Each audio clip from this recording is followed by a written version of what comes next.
Hai kawan-kawan, ini Aung San. Beliau telah dilahirkan pada 13 Februari 1915 di Naumaut, Burma.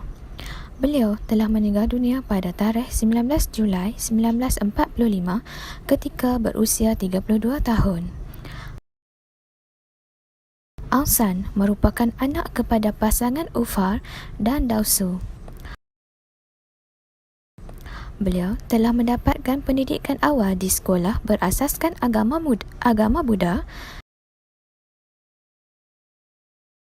dan kemudiannya berpindah ke Yananyao High School. Keadaan di Burma pada akhir abad ke-19 sehingga masuk ke abad ke-20 memperlihatkan perjuangan daripada pelbagai pihak dalam memerdekakan Burma. Nasionalisme di Burma telah bermula pada tahun 1885 secara berperingkat sehingga Burma mencapai kemerdekaan pada tahun 1948. Gerakan ini bersifat anti-Inggeris secara terbuka. Pada tahun 1935 telah berlaku pemisahan Burma dan India melalui perlembagaan dan perkembangan pengaruh Marxism. Hubungan Jepun dan Burma pula semakin kukuh kerana perjuangan perdagangan dan hubungan ini membantu dalam gerakan yang dilakukan oleh Burma.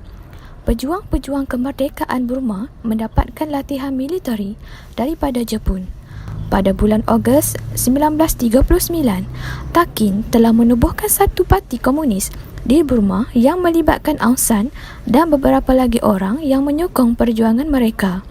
Pada tahun 1942 memperlihatkan kekalahan British oleh golongan ICS dan seterusnya berada di bawah penguasaan Jepun sehingga tahun 1945.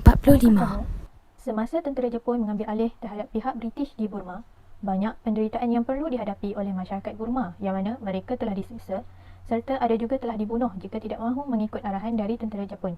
Namun, kekejaman ini dapat dilihat oleh Aung San yang mana beliau sendiri nampak nasib penderitaan yang diterima oleh masyarakat Burma ketika itu.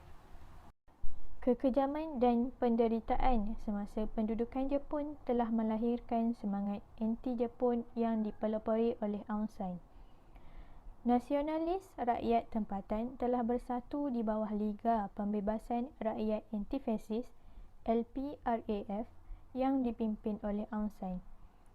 Dengan kebijaksanaan Aung San dan pemimpin Takin yang lain, dua orang pemimpin itu berbincang bagi mengatur strategi.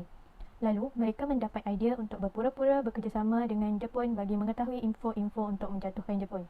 Dengan kemasukan Aung San sebagai Menteri Pertahanan dalam Kabinet Jepun, Aung San telah mendapat bantuan dalaman bagi membentuk Tentera Kemerdekaan Myanmar. Tentera Myanmar kemudiannya menjadi asas penubuhan Liga Pembebasan Rakyat Antifasis pada tahun 1944. LPRAF menentang Jepun melalui sabotaj serta gerakan bawah tanah dengan harapan dapat menubuhkan kerajaan negara Myanmar yang berdaulat. Dengan cara ini, Aung San serta pengikutnya dapat memberikan kemerdekaan di Burma. Pada bulan Mac 1945, LPRAF di bawah pimpinan Aung San telah bersepakat untuk bekerjasama dengan British dan menentang tentera Jepun secara terbuka.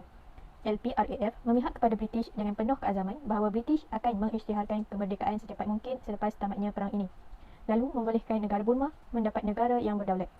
Aung San yang kemudiannya menjadi bapa pejuang kemerdekaan Myanmar dikatakan telah memimpin kedua-dua organisasi pada waktu yang sama. Perjuangan Aung San sebenarnya tidak hanya bermula dengan penubuhan parti itu. Jauh sebelum Perang Dunia Kedua bermula, dia seorang nasionalis bersama-sama dengan yang lain telah mengumpulkan kekuatan menentang penjajahan Inggeris di Burma.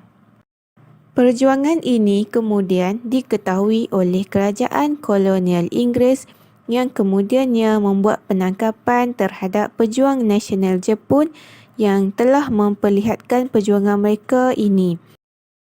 Sokongan yang diberikan secara langsung bagi mengisytiharkan kemerdekaan Burma pada bulan Disember 1941. Namun demikian, kemerdekaan yang diinginkan oleh Burma masih belum dicapai. Pada mulanya, Aung San ini telah bergabung dengan sebuah organisasi bernama Dobama Asi Ayon yang mana organisasi ini adalah kepada usaha menyamakan langkah dan visi nasionalis Burma. Pada akhir tahun 1941, Aung San telah membentuk Tentera Kemerdekaan Burma BIA, yang mana pembentukan Tentera Kemerdekaan ini adalah merupakan salah satu cara penentangan yang lebih frontal untuk mencapai kemerdekaan daripada sebelumnya. Pembentukan Tentera Kemerdekaan Burma ini telah mendapat sokongan dan mendapat latihan ketenteraan daripada Jepun. Sokongan dari Jepun ini telah diperoleh dengan mudah kerana keperluan Burma melalui perantaraan Aung San dan keperluan Jepun dapat disatukan untuk menghadapi British.